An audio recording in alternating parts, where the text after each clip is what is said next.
I'm the Murmuring Archives. Together, we'll walk through a gentle place where the words don't want to be remembered, but simply brush against your closing eyes. Whispers beneath the Bodhi tree when the sun has finished its slow descent beyond the hills, and the sky folds into deep twilight, you may find yourself yearning for quiet. Not merely silence, but the kind that wraps gently around the heart, the stillness that listens. Tonight, allow yourself to drift into the realm of stories. Not grand tales of war and kings, but soft-spoken memories carried by wind, rustling through leaves that have seen centuries pass. Beneath the vast canopy of the Bodhi tree, a wise teacher sits, not with sermons, but with stories. And around him, a handful of students, some young, some old, all silent, but listening. As you are now, let the gentle rhythm of his words become the breath of the night. The teacher began with a smile that barely moved his lips, his eyes reflecting the dim golden hue of the setting sun. Long ago, he said softly, there was a potter in a quiet village by the river. Each morning, he would kneel before his wheel, shaping earth with fingers that knew both care and fatigue. One day, he made a cup more delicate than the rest, its rim thin, its belly curved like a breath held gently in the chest. He placed it aside and whispered, "You are too fine for daily use." So he locked it in a box. For years, time passed. His hair silvered, his fingers stiffened. One day, he opened the box and lifted the cup. But the clay, neglected, had cracked. The rim was broken. The cup had never held water, never felt lips, never lived. The teacher paused. "Do not wait to be perfect to be useful," he said. "The moment to serve is always now." A wind passed through the tree. One student looked up, not at the teacher, but at the sky beyond the leaves. "There was once a monastery carved into a hillside," the teacher continued. "They had no great wealth, but they had devotion. And they had a bell, the largest in the province. It was forged from bronze mixed with tears," they said. "It was hung high in a tower, so tall it touched the morning mist, but the bell was never rung. 'It is too sacred,' said the abbot. 'We must wait for the right moment.' The perfect reason. Years passed. Seasons faded in and out like soft waves. One day, a storm came unlike any before. Lightning split the sky. Winds tore the roof tiles loose. And the bell tower cracked. The bell fell. It rang once and broke. The sound echoed through the valley, beautiful, haunting, and final. The abbot stood in the rain, listening. Then he said, 'What a gift it would have been had we let it sing while it still hung.' A hush fell over the circle. One student touched the small chime at their waist and let it ring, soft and brief. The teacher gave no instruction, only a knowing smile. In a dry land, where trees bent like elders in prayer, there lived a man who sold wind. Every morning, he'd go into the hills, gather breeze in small silk bags, and return to the market. He sold the scent of jasmine on spring air, the chill of snow mornings, the salt-laced gusts from the sea. People laughed at him until they opened the bags. One woman held the breath of a garden her mother once tended. A child cried when he smelled the rain of a home he'd never returned to. The man never explained. He only said, "Memory is stored in air, not stone." But one day he stopped coming. His stall stood empty. Only the silk bags remained, dancing softly in the morning wind, whispering things only the heart could understand. Not all giving requires permanence, the teacher said. Sometimes the wind is enough. A young boy once asked a sage, "What is truth?" The sage handed him a small oil lamp and said, "Carry this to the mountain each night and come back before dawn." "Do this for 100 nights." The boy obeyed.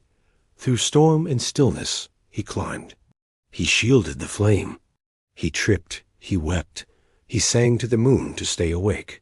On the final morning, he returned with the lamp, still lit. "Now," said the sage, "you know truth. But what is it?" The boy asked. "It is not the flame," the sage said. "It is your willingness to protect it." The teacher let the story end without conclusion. The breeze moved gently across the seated students, some resting their chins on folded arms. The stories had been told, no grand lessons, just quiet offerings. The students didn't speak. One picked at the fraying edge of their robe. Another closed their eyes. The night deepened. The teacher rose slowly, not with authority, but with the grace of someone who has seen many moons. He placed one hand upon the trunk of the Bodhi tree, whispered something the wind alone would carry, and walked away without farewell. The fire crackled low. The stars, like ancient eyes, blinked gently through the canopy. And now, so may you. Let sleep arrive not as an escape, but as a return to stories, to silence, to the place beneath your own sacred tree. Good night, traveler of words. Welcome, dear listener. Tonight, let us drift together through soft shadows and whispered parchment into a realm not bound by time, a place where thoughts breathe quietly between pages, and sleep finds its way, like moonlight through stained glass. In this tale, you will not battle dragons nor cast mighty spells. No, here, the only magic is the hush of turning pages, the glow of floating ruins, and the gentle hum of a library that dreams. So close your eyes if they wish to rest. Let your breath grow slow. You are about to enter a space beyond ordinary memory, a library hidden at the edge of the world, where silence speaks louder than thunder. The apprentice's name was Ellen. See, she did not arrive at the library by map, nor by spell, but by mistake, or so she thought. The door had appeared behind a curtain of ivy at the back of the monastery. She was chasing sunlight and found shadow instead. And so it was that Ellen stepped across the threshold into a place where the air tasted of forgotten languages and candle wax. Her shoes sank into plush carpets woven from threads of starlight and ink. No one greeted her, and yet she felt watched, not unkindly. Just Dot observed. The shelves rose higher than any cathedral spire, each stacked with tomes that pulsed faintly, as if breathing. She passed a volume that shimmered, its title unreadable, but fragrant with honey and cinnamon. Farther in, a scroll unraveled of its own accord, glyphs glowing like embers before fading into hush. There was no need to rush, no path to follow. The library, it seemed, unfolded with her breath. Kind did not behave normally in the library. Ellen wandered down corridors lined with windows that revealed not outdoors, but memories, glimpses of children learning spells by moonlight, lovers exchanging letters through books, ancient mages scribbling dreams. The deeper she went, the softer the air became, dense with quiet. She sat beneath a globe that spun slowly, lit from within by constellations no longer seen in any sky. A cat made of mist padded by and rubbed against her ankle before vanishing into a footnote. Sometimes she heard the rustle of pages being turned in a room she had not entered. Once she thought she saw another figure, robed in midnight, moving between shelves like a thought unfinished. But Ellen felt no fear, only the calm weight of welcome. At last she came upon a table where a book lay open. Its pages were blank, but as she sat and placed her hand upon the parchment, words appeared, delicate, curling as if written by wind. "You are not lost," the book whispered. "You are here." It began to tell her a story, not of distant heroes, but of her own footsteps, her own questions, her sleepless nights beneath stars that asked too much. Ellen read, and the book read her in return. Tears came quietly, not from sorrow, but from recognition. She closed the book. The words faded, but the feeling remained. She curled upon a cushion of woven shadows, and the shelves leaned closer as if to guard her sleep. The lights dimmed. Candles extinguished themselves one by one. In the quiet, she could hear the hum of knowledge, a lullaby made of memories. The walls did not close in. They exhaled. Somewhere, an invisible hand tucked her in with a whisper of wind. And the library dreamt with her. No clock ticked. No night passed. No spell ended. She would wake when the story was ready. And so, dear listener, if you ever find yourself walking a path you've never taken, if you brush aside ivy and find a door where none should be step gently, for you may be closer to sleep than you realize. And somewhere, beyond the veil of reason, a library may be waiting, not to teach, not to command, but simply to keep you. Good night. An afternoon on the medieval meadow, as the world quiets down and your breathing settles into a steady rhythm. Allow yourself to step away from the present and into a time when life moved to the slow sway of wind and bell chimes. This is not a story of kings or battles. It is not about empires or inventions. It is a story of stillness, of the tender quiet that lingers in the space between footsteps, between breaths, between day and dusk. Let me take you to a medieval meadow, just outside a small village. The air is thick with summer warmth and the scent of cut hay. And you are not a knight or a scholar. You are simply a farmer, moving gently through your day. The sun hangs low but golden in the afternoon sky. Outside your thatched cottage, bees hum lazily over lavender bushes. You slip on your boots, the leather warm and soft, and reach for your walking stick, not from age, but from the habit of rhythm. Your ox waits patiently near the fence, his deep eyes calm. With a quiet whistle, you begin the slow walk across the meadow. The ground is soft. The grass, kissed by the season's heat, brushes your ankles. You walk not with urgency, but with familiarity. Each step is known, each stone remembered by the soles of your feet. A soft breeze stirs the linen of your tunic. From the village behind, a faint clatter of pots, a dog barking, children laughing, distant, as if wrapped in wool. Above, the clouds are wide and slow, drifting like stories half remembered. The meadow is your companion. Here, the flowers grow wild, blue cornflowers, yellow buttercups, and the pale white of wild carrot blossoms. You recognize them all, not by name, but by presence. Your ox walks ahead, the bell on his neck chiming softly. It is not music. It is memory, the same sound your father once followed and his father before him. You reach the creek.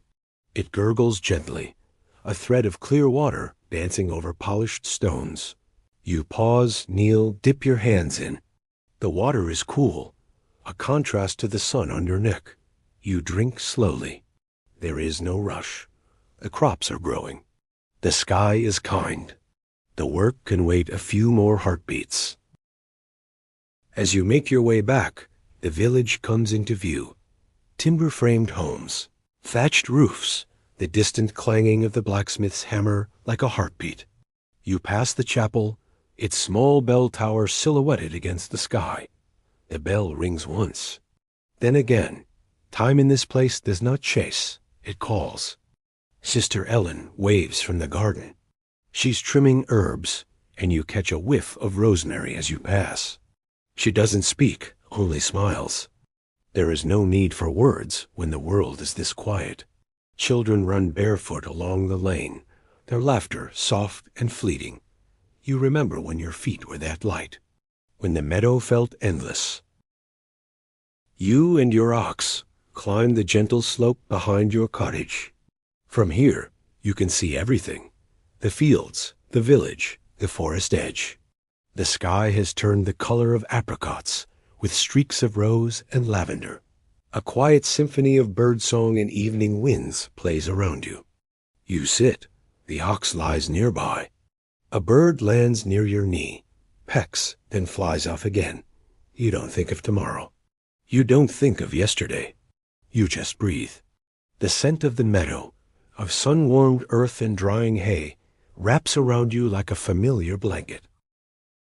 The world does not always need to be grand to be meaningful. Sometimes the smallest lives leave the deepest peace. Tonight, as you drift into sleep, let your thoughts meander through that quiet meadow, where time forgets to hurry and hearts remember how to rest. Good night. Whisper Archive. Memoirs of an Old Clockmaker. Imagine yourself in a quiet little shop tucked at the corner of an old cobbled street. The air smells faintly of oil and wood shavings. In the window, a dozen tiny hands move across the faces of brass clocks, each ticking to its own quiet rhythm. Here lives an old clockmaker. He does not speak much. His fingers do the talking each year, each spring, placed with patient tenderness. To him, time is not the enemy, nor a race. Time is a companion, a whisperer, a soft breath that passes through each moment like the turning of a page. Tonight, he will share his memories, not in loud proclamations or grand declarations, but in the quiet murmur of cogs and pendulums, in stories tucked behind watch faces, in the slow unfolding of a life lived one careful second at a time. Now, close your eyes or leave them half-lidded. Let the world outside blur into the soft chime of a distant clock tower. Let the ticking take you somewhere safe, slow, and still. We begin now where all true crafts begin with the hands. He remembers his first clock. It wasn't much. A wooden frame, a rusty mainspring, a pendulum made from a spoon. He was only a boy, then perhaps 9, perhaps 10, his fingers still unsure, but his eyes already filled with quiet determination. His grandfather had been a watchmaker too, the kind who measured not only time, but silence. He taught the boy how to listen, not just to tick and talk, but to the breath between each sound. Do you hear it? The old man once whispered, holding up an unfinished pocket watch. That pause, that stillness, that's the soul of the clock. That's where you live. In the attic, they worked together surrounded by dust, glass domes, and the gentle light of late afternoon. Outside, the world moved fast. But here, time wore slippers and spoke in whispers. The first clock the boy made ran for only 2 hours before stopping. But in those 2 hours, he felt like the world had opened. He watched the hands move across the dial, like dancers crossing a stage, and for the first time, he understood. To craft a moment, you must respect it. Later that night, lying awake, he listened to the ticking of his grandfather's wall clock downstairs. It was slow, steady, comforting, a lullaby made not of notes, but seconds. That was the night he decided he would never rush time again. There was a winter crisp and unhurried when a woman in mourning came to me. Her fingers trembled, though not from the cold, as she placed a pocket watch on the table. It was her late husband's, she whispered, the last gift he had ever received.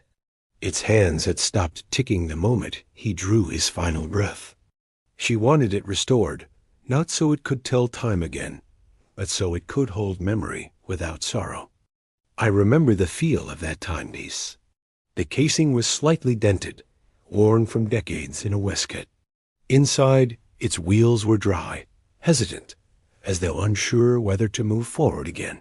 Day by day, I cleaned it gently, whispering to it as I worked, as though the spirit of the man might still be listening. I replaced nothing. I only coaxed what was already there to breathe again. The brass shone warmer. The tick returned not loud, but steady, like a heartbeat remembered. When I returned it to her, she didn't cry. She simply held it to her ear, smiled faintly, and thanked me not with words, but with silence, the kind that says, "He's still here." Time is not always for measuring minutes. Sometimes it's for holding on. There was a time, not too long ago in memory, but distant in feeling, when the old watchmaker shared his tiny workshop with a single apprentice. A boy with soft eyes and patient hands, who never asked too many questions, but always watched, listened, learned not through words, but through the silence between them. Each morning, the boy would sweep the floor with care, his movements quiet, the bristles whispering across the wooden planks. Dust would rise into the slivers of light that filtered through the window, golden and thick as honey. The smell of metal filings, old wood, and oil became familiar to him, as familiar as the ticking. The master never rushed him. Time, after all, was not meant to be hurried in that place. Instead, they would sit side by side, the boy handed a pocket watch to dismantle. No instruction. Only the soft breath of the old man beside him, and the eternal click-click-click of countless mechanisms. "Do you hear that?" the master once asked, without looking up. The boy nodded. "It's not just the watch. That's the sound of someone who once waited for a letter, or a promise. It's the sound of a goodbye." The boy didn't understand right away, but he remembered. And slowly, as the years passed, he too learned to read time like a language. One winter morning, the old man's seat was empty. The tools were cleaned and wrapped in cloth. On the bench, a single pocket watch lay open, its gears shining like morning frost. The boy, now nearly a young man, sat where the master had once sat. He didn't cry. He simply wound the watch. Tick, tick. And so the rhythm of time continued, steady and kind. The workshop didn't change much. But from that day on, the boy added one new thing to his mornings. He would pause before lifting a tool, close his eyes, and whisper, just barely, "I'm still listening." Years passed. The apprentice grew into the watchmaker, and eventually his name was known not only in the town, but far beyond. People would travel from distant cities to leave their timepieces in his care, but he rarely left his town. He had everything he needed: the smell of old books, the comfort of the same window light, and the chime of the great bell tower just 2 streets away. Every hour the bell would toll, and every hour he would stop, not because he needed to, but because he wanted to remember to be still, to let time wash over him like rain. On warm afternoons, he would sit by the window with tea, listening to the children playing, their laughter drifting in like the chime of tiny bells. Sometimes he'd imagine he could hear his master's breath beside him again. Once, a little girl came in with a broken music box. "It used to play a song," she whispered. He opened it gently. Inside, the mechanism was rusted, nearly forgotten. "Let's see if we can find it again," he said, and for the rest of the afternoon, they sat in silence, working together until the melody played a slow, creaking lullaby. She smiled. He smiled back. And that was enough. It was never about fixing time, or defeating it. It was about honoring the moments between. And so, if tonight you find yourself lying quietly, eyes closed, heart still listening, think of that little shop. Think of the warm light, the scent of oil and wood, and the slow dance of gears beneath careful fingers. Time is not the enemy. It is not the thief. Time is the quiet companion who walks with us unhurried, who reminds us gently of the preciousness in small things. The steam of morning tea, the sound of a pencil scratching paper, the tick of a clock in a quiet room. Let it be soft. Let it be kind. And as the night settles, let these words be the final echo. You are never late. You are always just on time. Good night, and rest well. A letter from a hidden monastery. Imagine a place where time forgets to hurry, where stone corridors echo only the sound of bare footsteps and the wind brushes against old wooden doors like a soft memory. This is where our story unfolds tonight, in a quiet monastery, hidden deep within the folds of a misty forest. And in your hands, gently unsealed, is a letter. A letter written not to demand, explain, or persuade, but to share, from a quiet monk to an old friend. So close your eyes now and listen as the ink becomes voice, and the parchment a whisper. The letter begins at dawn. Dear friend, this morning I awoke to the sound of the temple bell. It rang slow and low, as though the sky itself were yawning.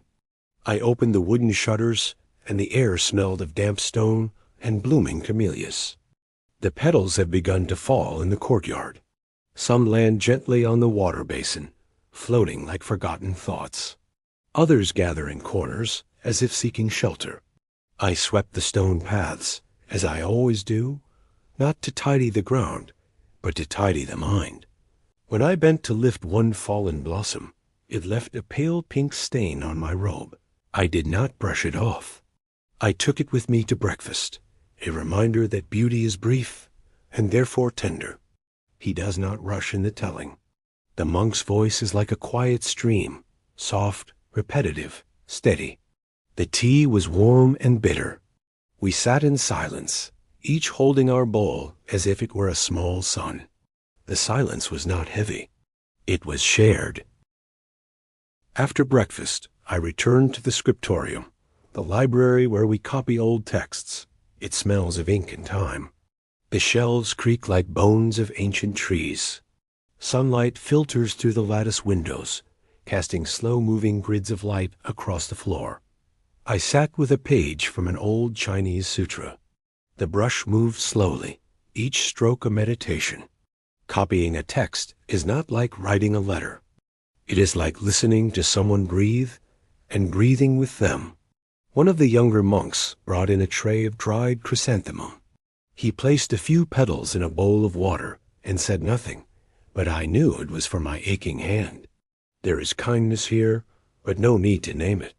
As the letter continues, time seems to melt. In the afternoon, the wind picked up. It slipped under the doorways and whispered against the prayer scrolls. We do not chase it away. The wind carries stories. Sometimes it makes the candles flicker, and sometimes it extinguishes them altogether. I sat in the main hall for a long time today. The floor is cool, smooth from generations of bare feet. I watched the shadows from the paper lanterns move across the ceiling. They remind me of birds migrating, quietly, together. Someone sang a chant in the far corridor. I did not recognize the voice, but the melody felt like something I had always known. The monk writes not to entertain, but to offer stillness. As the sun lowers itself into the arms of the hills, we fold our robes and prepare for the final bell. I always take a moment before the evening prayers to light incense. Tonight's stick was sandalwood, the smoke curled upward like a thought rising. I sat in my small cell and read a line from an old book. The world is not in the world. It is in the way we watch it pass. My candle burned low. I thought of you, not with longing, but with warmth, like one thinks of spring during winter's breath. This letter, then, is a kind of candle, too. May it light a small part of your night. The letter ends as softly as it began. There is no signature, no date, just the final line. Sleep well, dear one. And in the hush that follows, only the sound of a gentle breeze, a slow breath, and the fading scent of tea and time. Good night. Imagine the stillness before dawn, when the world holds its breath, when shadows cling to stone walls and even the breeze seems to wait. In such quiet, a man stood at the gates of Luyang, his robes heavy with dust and time. He was not young, nor was he frail only seasoned, like parchment that had known the brush of many stories. A merchant, yes, but more than that, he was a keeper of paths and scents and secrets. This is his journey, a slow unfolding, a tale best heard with closed eyes, as if dreamt by candlelight. My name is Wei. I have lived 53 summers, most of them spent trading silks, tea, and inkstones along the empire's winding arteries. But this morning, I depart for my final crossing. From Luyang, I will follow the Silk Road, perhaps farther than I have ever dared, to the whispering lands beyond the deserts, where names change like winds. The camels groaned softly as we packed, rolls of brocade tied with red string, boxes of porcelain nested in straw. The scent of sandalwood from lacquered combs drifted upward like incense. The caravan bell chimed. And just like that, we were moving. The city fell behind like a lover weaving silently. Before us, dust, sun, silence. The Silk Road begins not on maps, but in the soles of your feet. The earth here is warm, cracked like an old scroll. The wind carries forgotten dialects and the songs of tired feet. At night, we made camp. Firelight danced on warm fabrics. Some sang in low voices. I would lie awake and trace constellations that no longer had names in my tongue. And in every grain of sand that clung to my sleeve, I felt the weight of 1,000 footsteps before mine. Weeks passed. Our skins darkened, our eyes narrowed with sun. Then, like a mirage made real, Samarkand rose from the plain, a city of blue domes and silver laughter. Here, the world gathered like a tapestry. Persian poets, Arab traders, Turkic warriors, Indian monks. I traded silk for lapis, tea for dried figs, a single scroll of Tang poetry for a horse blanket that smelled of clove. In a quiet corner of the bazaar, I met a man who sold nothing. He simply listened to stories, to regrets. To me, I told him of home, of the river near my village that sings only in spring, of a daughter who now keeps the ledgers I once scribbled. And he, in return, told me of stars that move like fish across the sky. Samarkand did not sell only goods. It offered memory, stitched in silence. And when I left, I did so quietly, as one does from a sacred place. We entered the desert, a vastness so wide it erased thought. By day, heat sang on our backs. By night, the wind braided our beards with sand. But in the hush of those evenings, I learned to listen better. One of our caravan men, named Zaid, would tell stories by firelight. Stories of the wind as a goddess, of a horse who waited 1,000 days for his rider, of love hidden beneath desert stones. One night, a boy in our caravan wept quietly. He missed his mother. I shared half a fig in my water skin and told him gently that the stars above had also once belonged to her. In the desert, kindness becomes currency, and silence becomes language. The sea greeted us with salt and softness. We had reached the edges of the Roman world. Their streets were strange, cobbled, echoing, their speech full of rounded vowels and painted hands. I sold the last of my silks to a woman with gray in her braid. She did not haggle. She only touched the fabric, then placed a coin in my hand and said, "For memory." I stayed in Rome for 12 nights, long enough to learn the word for sleep, the scent of olive oil in morning bread, the hush of prayer at dusk. Then, one morning, I began the return. The road behind me now held echoes. Each step eastward, I carried not only goods, but glances, scents, stories. Now, I sit beneath the same sky I left months ago. My bones ache more than before. My hands tremble when I write. But inside me, a stillness. The Silk Road never ends, truly. It threads through hearts, through time.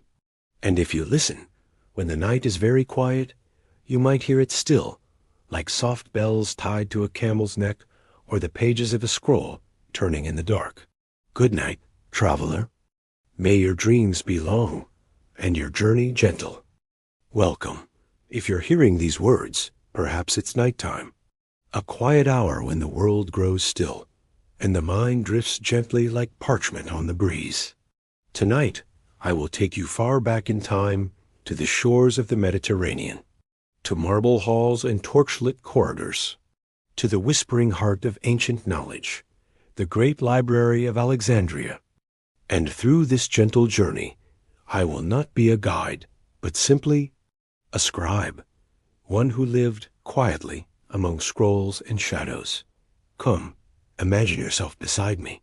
The oil lamps have been lit. Ink has been ground fresh. The doors of the library have opened once more. Let us begin. I rise before the sun, as I always do. My chamber is humble. A narrow cot, a clay basin, a wooden chest that creaks like old papyrus. When I step outside, Alexandria has not yet stirred. The harbor is blanketed in a soft blue mist. Only the distant cries of seabirds greet me. I walk slowly to the library. My sandals make soft echoes on the stone path. The city smells faintly of brine and fig leaves. At the library's gate, I touch the carved lotus blossoms for luck. Inside, the air is cooler, rich with the scent of ink, beeswax, cedarwood. The scrolls rest like sleeping children, nestled in their niches. My morning task is simple. Retrieve a selection of scrolls from the eastern alcove for copying. Their titles are written in Greek, Egyptian, Phoenician, even Sanskrit. I can read many tongues, but still, I am not a scholar. Merely ... a witness to their words. I settle into my corner desk. Light filters in through the latticed windows, scattering golden webs onto the marble floor. My quill glides slowly. The world outside disappears. Only the rhythm of ink and thought remains. Stroke, pause, breath, stroke. Sometimes I whisper the words as I copy them. A habit from childhood. As if each phrase is a spell, binding time itself. And indeed, in this place, time often feels like a soft illusion. By midday, the library grows lively. Philosophers debate beneath the central dome. Astronomers point at the ceiling, tracing imaginary constellations with ink-stained fingers. There is laughter, arguing, the clink of amphorae as porters deliver fresh papyrus and olive oil. A young mathematician passes by. She smiles shyly, holding a clay tablet covered in symbols I do not recognize. I wonder what truths she is chasing. I pause to stretch. My back is stiff, but I've finished half a scroll. The words speak of distant lands, silk merchants crossing high mountains, spices traded over rivers with names like music. I close my eyes for a moment, imagining the scent of cinnamon, the touch of snow.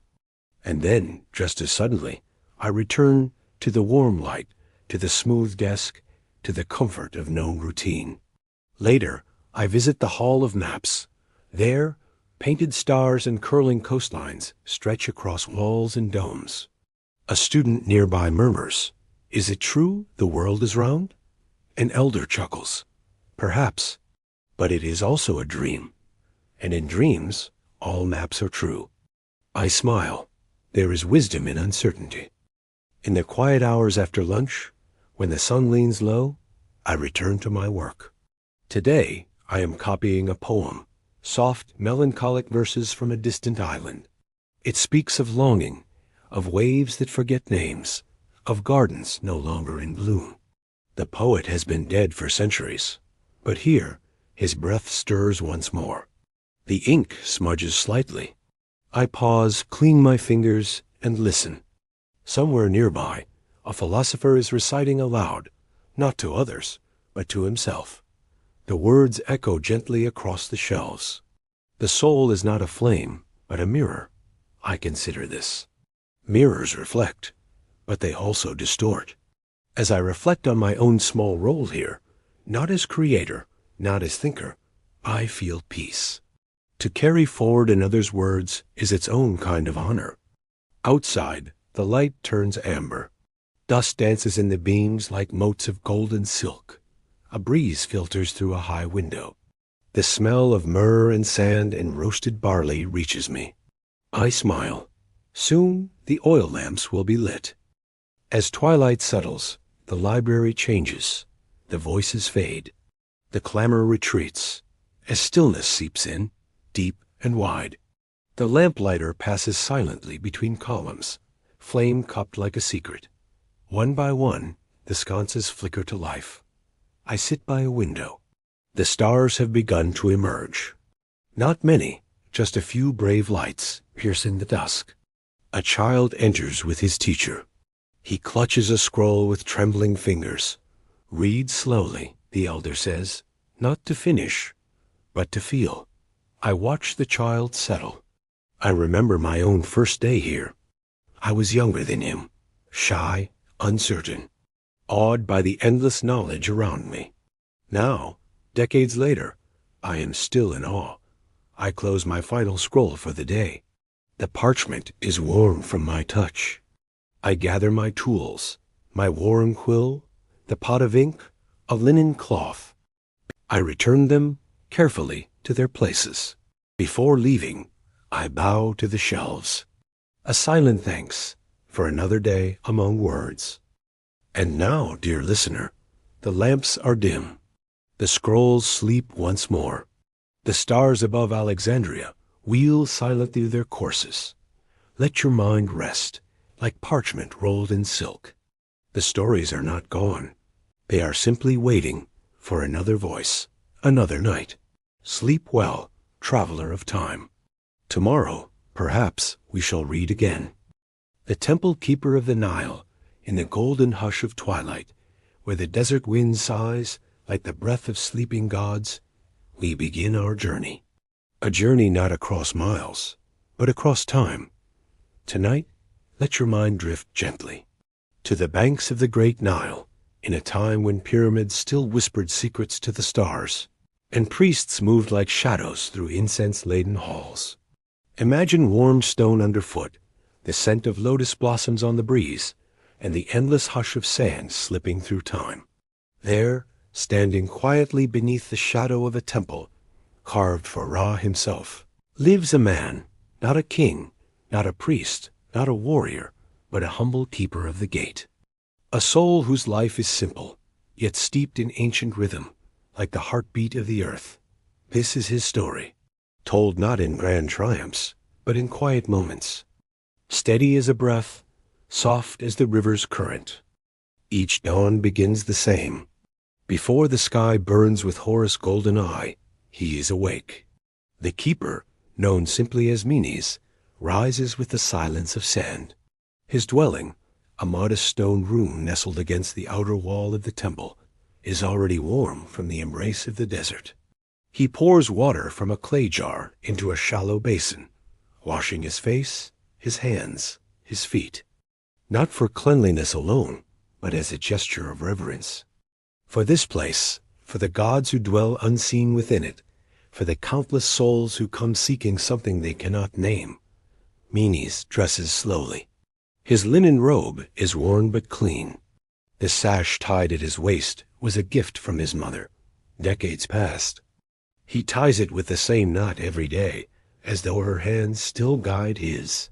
He steps outside. The sun has just begun to lift the night's coolness from the sand. The sky is soft pink and blue, like the faded paint upon the temple's outer wall. Birds wheel overhead, and somewhere a jackal cries, a thin, wistful sound.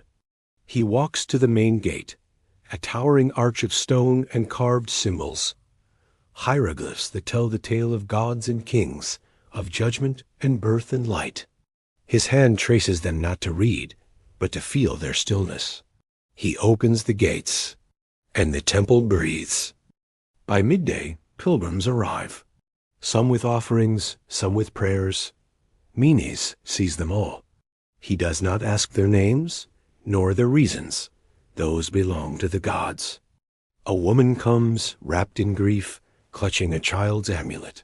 She does not speak, only kneels by the statue of Isis and weeps quietly. Menes places a clay lamp nearby, not to disturb, only to share the light. A priest passes, nodding to Menes. The two never speak. They have shared the same path for 20 years. It is enough. There are days when festivals bloom, music and color and chants that rise to the sky like smoke. But Menes does not join. He watches, smiles slightly, and remains at his post, holding space, holding silence. He remembers when he first came to this temple, a boy of 10, full of noise and questions. It was the silence that answered him. The cool hush of stone corridors, the way sunlight filtered like honey through high windows. He had come to sweep the floors. He never left. Sometimes he thinks the temple is alive.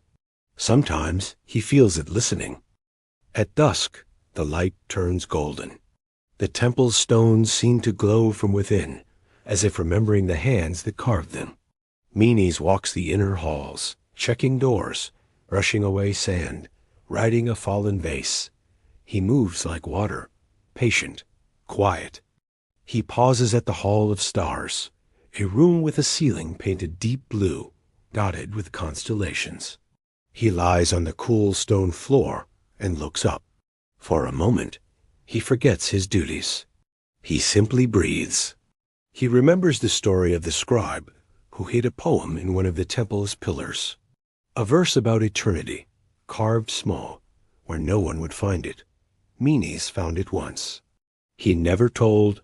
He passes the wall where, long ago, a child scratched the name of his dog. Still visible. Still there. Time here does not erase, it preserves. He thinks of the river, of how it always flows, yet never hurries. And he thinks perhaps life should be like that. Night falls. The gates are closed. The torches flicker. Menes sits by the small fire in his room. He eats lentils, dates, and flatbread. Simple food, seasoned with silence. Outside, the wind picks up. Sand scratches against stone. The moon hangs low, heavy and amber. He writes sometimes not words, but patterns in the sand. Circles, spirals. He draws the scarab, the eye, the boat. He does not pray aloud, but he speaks inwardly to the gods. Or perhaps to himself. It no longer matters. He remembers a dream of a golden gate opening into stars. He does not know if it was a vision, or simply the echo of many days spent in one place, watching time pass like a quiet caravan. He is old now. He does not fear death. To him, it is simply another threshold, another gate to open. Before sleep, he lights a small lamp. The flame dances. The temple sleeps, and so does he.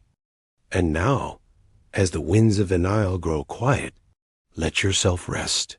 Like Menes, you need not do anything more. The gates are closed. The stars are watching. And the temple, whether of stone or of the heart, remains. May your dreams be gentle. May your thoughts flow like the river. May your night be still. Good night. Whispers from the snowy roof. As you settle into the quiet of the evening, let your breath slow, like the gentle fall of snow over a distant mountain pass. Imagine yourself far away, high in the Himalayas, where the wind whistles through prayer flags, and time moves not in hours, but in breaths and bells. Tonight, you are about to walk a path that few ever know, a path of solitude, of rhythm, of ink and incense. This is the story of a scribe, a quiet soul in the high monasteries of Tibet. His days are carved not by seasons, but by syllables. His world is made of snow, parchment, and the steady echo of mantra. Let us begin. The scribe wakes before the sun. The room is dim and cold. Frost dusts the window, and the paper-thin walls hum with the hush of dawn wind. He does not stretch. He does not yawn. He simply sits. A single flame flickers from a butter lamp. Its scent is thick, earthy, and faintly sweet, like milk in stone. He pulls his robes close and listens. Somewhere, far down the hall, a bell chimes once, then twice. A signal not to rush, but to rise. He walks silently to the main hall. The floorboards creak softly, like old wood remembering footsteps. Monks, one by one, gather like shadows. No words are spoken. There is only breath and movement. The morning chant begins, low, like the earth itself is singing. Later, the scribe returns to his room, a humble space with one window, a desk, and shelves of blank scrolls. He unwraps his brushes, lays out his inkstone, and begins.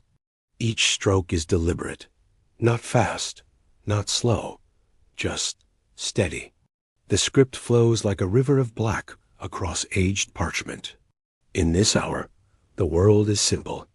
His heart matches the rhythm of his brush. Outside, the wind brushes snow against the stone.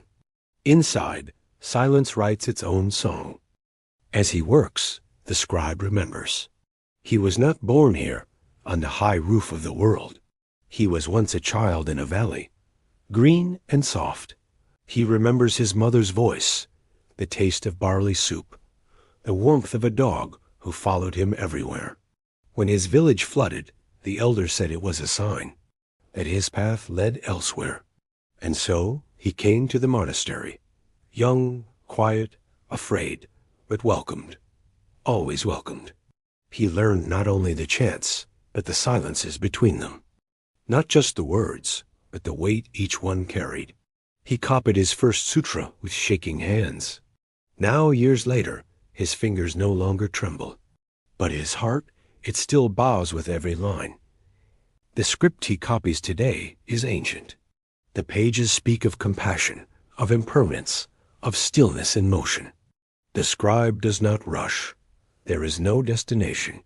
The journey is the ink itself. By afternoon, the cold grows deeper. Wind howls past the eaves. The prayer flags outside snap like soft drumbeats. Still, the scribe writes. From time to time, he pauses. Not to rest, but to listen. To the fire crackling in the hallway. To the distant ring of the lunch bell. To the faint footsteps of a novice monk delivering tea. The scribe smiles as warm buttered tea touches his lips. It is salty, thick, and grounding, like drinking the mountain itself. He sets it down beside a small bundle of juniper incense. He lights the incense. The smoke spirals upward, slow and thoughtful. It fills the room with the scent of earth and sky. He lets it linger. This hour is one of reflection, not of the past, not of the future, just the now. He copies each word with the knowledge that it may never be read, that the act of copying is enough. The scribe has long known, some gifts are not meant for applause, some prayers are not for ears. They are for the air. As the sun lowers behind snow-crowned peaks, the light in his room turns golden. Shadows grow long. The ink dries slower now. The wind hushes. He stretches his fingers just slightly, rolls his shoulders. Outside, a few young monks play quietly with snow, laughter muffled by distance. The scribe watches them. His eyes soften. He remembers being that small. He remembers not understanding why silence mattered, why stillness was praised. He understands now. In the evening hall, they chant again, this time slower. The syllables fall like stones into a deep well. The sound seems to echo inside the bones.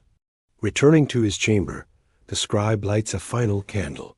He places the finished scroll in a cloth sleeve, ties it gently, and lays it beside others, hundreds of them, each one a part of something vast. He does not know if he will ever leave this mountain. But his words, copied by hand, in quiet devotion, may travel further than his feet ever could. As the night deepens, so does the stillness. The scribe lies on his mat. The wind has settled. The stars are sharp and quiet.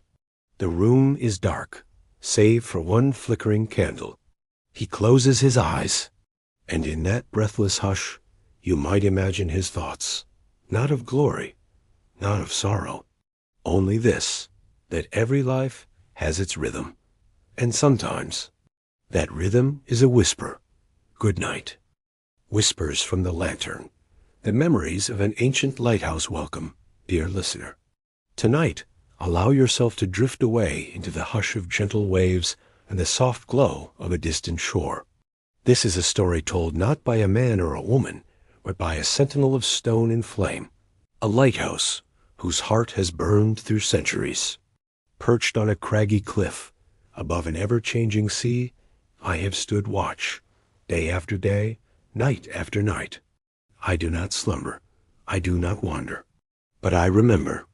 And in these quiet hours, when the world softens and dreams begin, I will share with you the stories I've kept tucked inside my old weathered walls. Let the rhythm of the tide be your lullaby, as I whisper to you the memories of a lighthouse. There was a night, long ago, when the sea boiled with rage and the sky cracked open with light. I had known many storms before, but this one was different. The wind howled like wolves over the rocks, salt lashed against my windows like claws, and my flame, it danced furiously within its glass tower, a lone eye staring into chaos. A ship approached, a small trading vessel, tossed like driftwood upon the black waves. Its wooden bones groaned. The crew could not see the shore, but they could see me, I who had been lit for them. Inside my spiral stair, the keeper, old Tom, with hands calloused like bark, kept my fire alive. He climbed, breathless, through the storm's howl. Each step he took was a heartbeat of hope. And then the ship found its path. It veered, barely avoiding the reef that had taken so many before. A cry rang out, part joy, part disbelief. Lives had been spared because one light remained unextinguished. After the storm passed, Tom leaned against my wall and whispered, "You're the only one who never sleeps." And I, with my silent stone and flickering eye, agreed. There was a young woman, Elise, who visited each week. She brought a letter, carefully folded and scented with lavender, always addressed to the one who waits. She never said his name aloud, but I heard it in her silence, in the way her hand lingered on my door. Her lover, a sailor lost to war, had promised to return. And though decades had passed, Elise came still. She would sit on the bench below my beam, eyes on the horizon, reading the letters she wrote as if he were listening through the wind. Some nights she'd cry, others she'd hum lullabies. She grew older. Her hair silvered like the waves, but the letters kept coming. One evening she left a final note, a simple envelope pressed against my base. For the sea to carry, it read, and that night I watched as the wind took it, lifting it gently from the stones and over the darkened water. Whether it found him or not, I do not know, but it was carried as all true things are. In one particularly long winter, a child named Nico would visit with his grandfather, the new keeper. Small, curious, and bright-eyed, Nico believed I could speak. He would ask me questions while tracing my stones with mittened hands. "Do you get lonely? Do you like the stars?" I answered in my way, with a low hum when the wind curled just right, or a sudden flare in my lamp when the clouds cleared. He told me stories, of school, of dreams to one day sail, of drawings he'd taped to my walls. One night, as snow drifted like whispered secrets across the cliffs, Nico left a gift inside the lantern room, a tiny wooden boat, hand-carved. "Keep this until I'm ready," he said. Years passed. And then, one spring morning, a man in a Navy uniform returned. He climbed my stairs, slowly, reverently. When he reached the top, he smiled and whispered, "I'm ready now." And the boat? It sailed. I have seen ships change from sail to steam to silence. I have watched fishermen trade nets for screens. I have listened to radios rise, fade, and return as music from the past. I have smelled the fires of celebration and the cold of mourning. I remember them all. There was a time when I thought I would be abandoned. My paint peeled, my stairs groaned. The wind spoke only to itself. But then a group of children came, part of a school trip. They pressed their hands against my walls and whispered, "It smells like old dreams." They returned each year. They brought stories. They sang, and I burned again, not just with light, but with memory. I am not made of flesh. I do not bleed. but I have witnessed what it means to wait, to guide, to remember. Tonight, as your breath slows and the room dims, imagine you are here, leaning against my ancient stone, feeling the sea below, the stars above. May you carry light, even in the dark. And may you know that even the loneliest lighthouse is never truly alone. Good night,